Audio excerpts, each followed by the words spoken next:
Adakah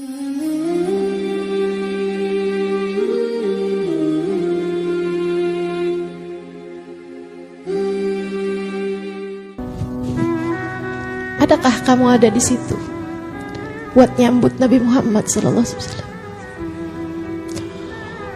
Waktu perempuan-perempuan beberapa hari sesudah kedatangan Nabi Muhammad ke Madinah, ngasih gelang, ngasih kalung, ngasih duit yang mereka punya, ngasih apa yang mereka punya. Bahkan Sulaim ngasih anaknya Anas kepada Nabi Muhammad SAW. Kamu ngasih apa? Saya ngasih apa? Enggak ngasih apa-apa, teman-teman saudara sekalian. Ada 1400 tahun jarak antara kita dengan Nabi Muhammad SAW.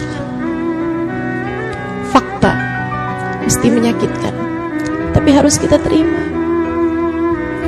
Saudara sekalian yang saya muliakan, hingga pada akhirnya Nabi Muhammad sholat 5 waktunya, kita gak pernah ikutan berjamaah sama Nabi Muhammad.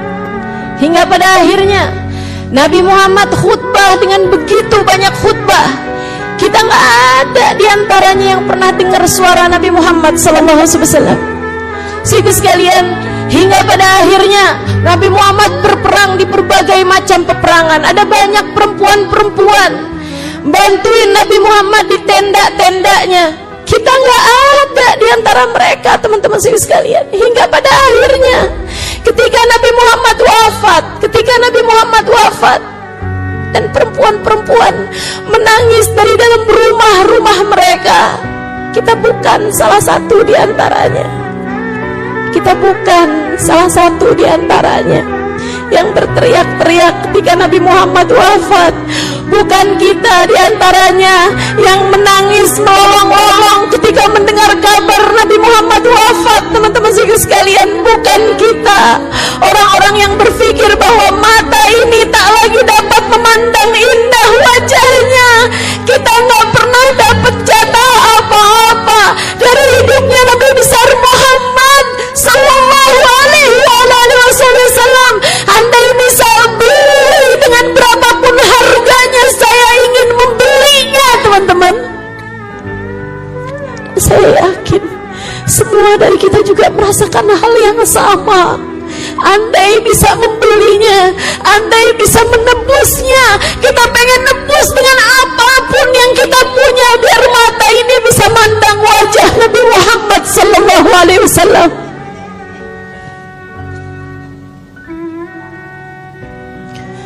Andai kita bisa melakukan apapun, tentu kita ingin melakukan apapun demi telinga ini mendengar suara Nabi Muhammad SAW.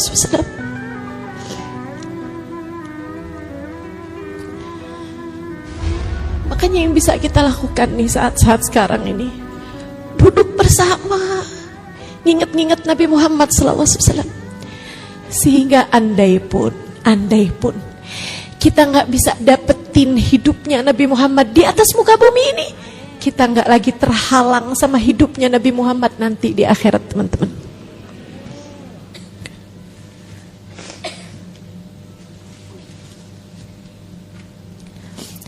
Harapannya sama, satu aja. Harapannya kita udah terlanjur nggak dapetin masa hidup Nabi Muhammad di atas muka bumi ini.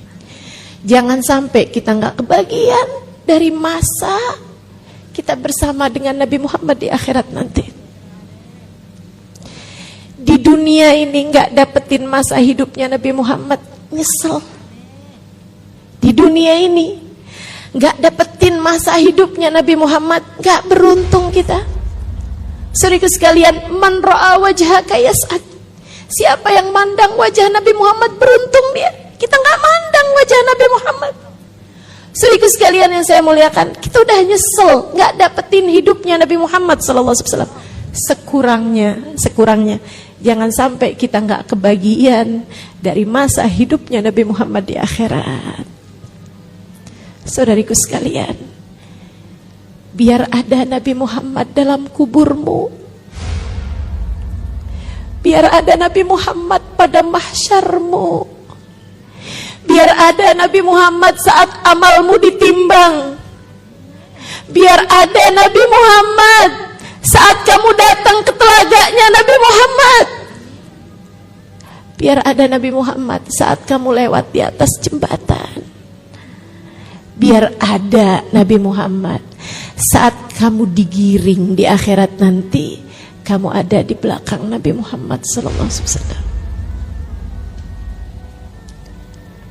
Jadi mesti gimana nih? Ya udah, di sisa hidup coba belajar buat narok Nabi Muhammad dalam hati, teman-teman. Di sisa hidup berapa lama sih? Berapa lama?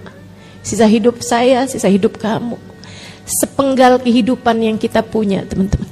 Saya 1979 lahirnya, sampai nggak tahu tahun berapa saya udah nggak ada lagi di atas muka bumi ini.